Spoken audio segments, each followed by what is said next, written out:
Under that piece of tape are two flex cables held in by jawbone connectors. You will release these two jawbone connectors. Once those two jawbone connectors are released, you can then pull those two flex cables out.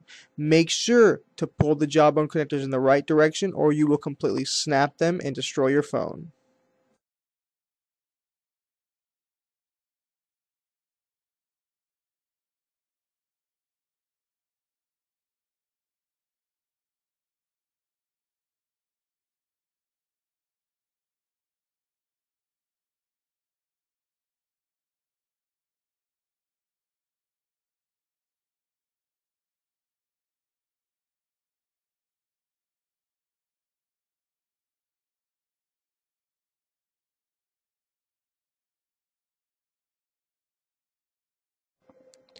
Next, you will remove the plastic covering your volume cables on the right side of the phone.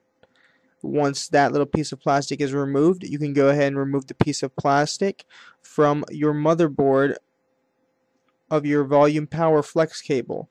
Make sure not to detach it from the actual motherboard, but simply just pull it out as shown here.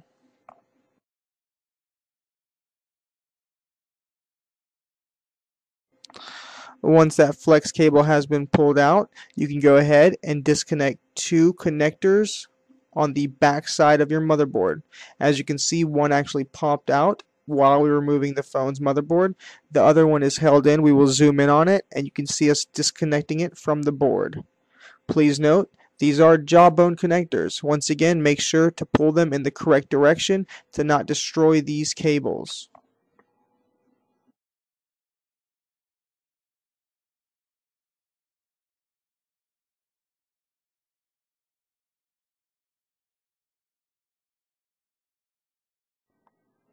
Once that cable is released, go ahead and pull it loose. Don't worry about being too careful with this if your touchscreen is cracked, as that is the touchscreen cable. And since you are replacing your touchscreen, you can break that cable.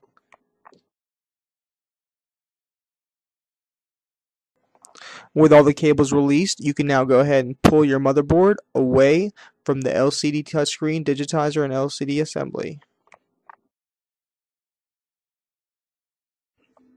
Using a hot air heat gun or a blow dryer, you are going to heat up the top, bottom, and sides of your front touchscreen glass digitizer. This will loosen up the adhesive which holds your touchscreen glass to the LCD. This process may take about 3 to 4 minutes to properly heat up the front. Make sure not to stay on one area too long or you could damage the LCD underneath your touchscreen glass. Once adequate heat has been applied, use a guitar pick or your safe open pry tool. This will help you separate the glass from the LCD. Do not push the guitar pick or pry tool down into the LCD. More so, you will notice that there is a crease between your glass and the LCD. Always start from the top on the HTC Sensation 4G because on the bottom where the volume, home button, back button are, excuse me, not volume button, but the home button, back button are, there is a cable underneath that and it's held in with adhesive.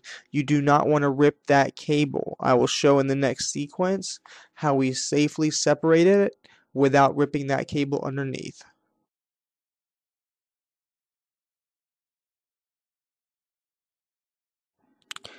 As you can see here, I'm just slowly going along the bottom. You will see a white cable. You want to make sure that this white cable is not coming up with the touchscreen. Like I said, it is held in with adhesive to the touchscreen, so it naturally will want to be pulled up. Just go ahead and push it down as you're going along the bottom of the touchscreen. Be very careful during this process because if you do rip this cable, your buttons on the very bottom will not light up.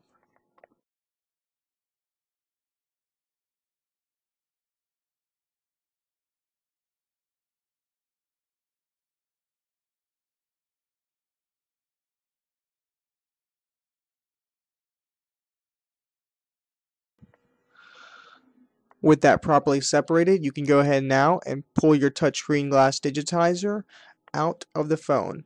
Don't worry, you can go ahead and just rip the cable here as you no longer need it if your touchscreen glass is broken.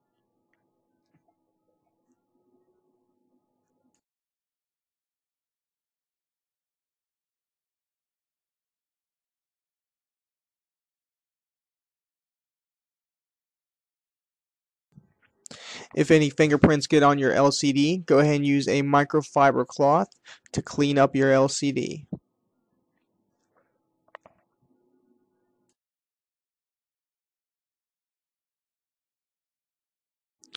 We've gone ahead and prepped our new touchscreen with adhesive on the bottom, the top, and the sides. We sell this double-sided 3M adhesive sheet on our website. You will just cut it out yourself and apply it to the touchscreen. You want to apply it to the black sides, not on the actual glass where you would see your display from. Once that is set up, go ahead and take your digitizer flex cable. You're going to poke it through the little hole on the top. Be careful not to rip this cable pulling it through this hole. If you are having a very hard time pulling it through, you can actually slightly pull the LCD up. Once again, being very careful not to crack the LCD during this process. But you should be able to push that digitizer cable through without too much force, and it will come out through the other side.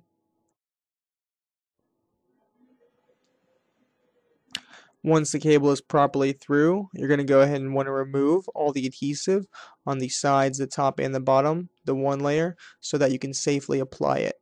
If needed and you got fingerprints on your screen or LCD, once again just use the microfiber cloth to wipe those off before applying everything down.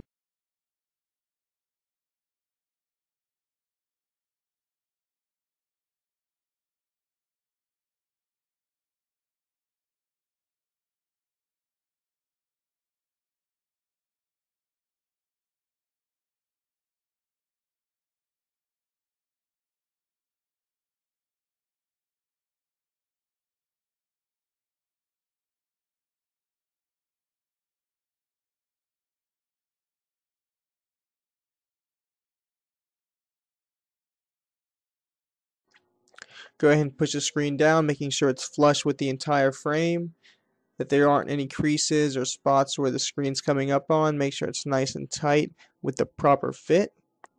And then once that is done, you can go ahead and start the complete reassembly of your phone. First, take your volume button flex cable, which still might be attached to the side of the phone, and plug that in to the back of the motherboard. Once that is plugged in all the way, go ahead and push the jawbone connector down, securing it in place.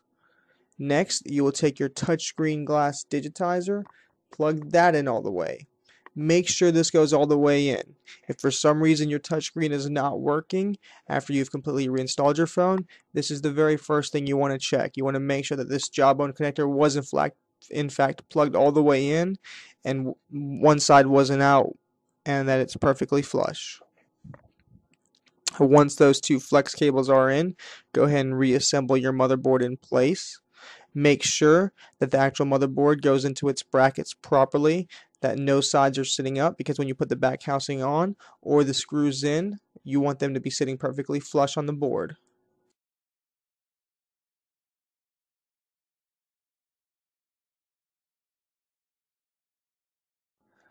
Take the power button flex cable ribbon, properly place it into its correct spot, fold it into the top of the back housing, make sure it's still clicking, push in all the sides of the top and the bottom. Once the top is properly secured, go ahead and take that Phillips screw that we took out earlier and place it back in onto the top of the motherboard.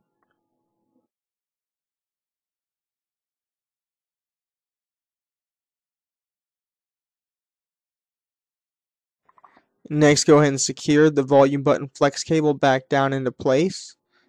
There is adhesive behind it. You can just go ahead and push it down and it should hold in its place properly. Take the bottom of the motherboard. Once again, make sure that the brackets holding it in are secure, that they're in place, and there aren't any brackets on top of the motherboard.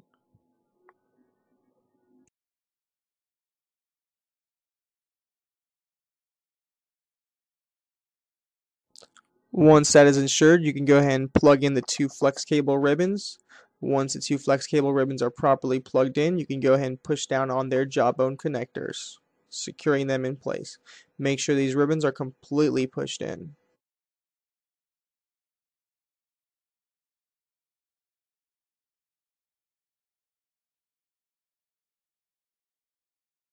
Now you can go ahead and push in the antenna flex cable ribbons into their proper spots on the side of the board. Make sure they go into these little grooves and that they stay down. You don't want them coming up or staying on the side, interfering with your battery, your back housing cover later on when you put that back on.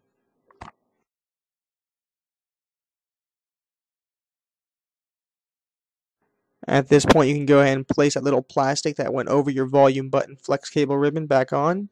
Make sure you line it up properly and put it on the correct side. You will notice that the grooves perfectly match up if you have chosen the correct way to put it back on.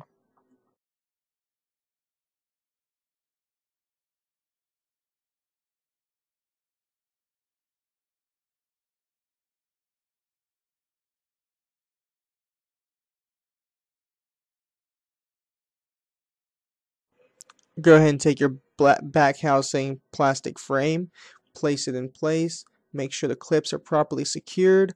You want to make sure that this is once again sitting flush. I know I say that often, but you want to have your phone looking as factory as possible. So make sure all the clips go back into place and snap in and there aren't any loose ends anywhere. Once the back plastic frame is properly put in, you can go ahead and put those 6 screws back in place.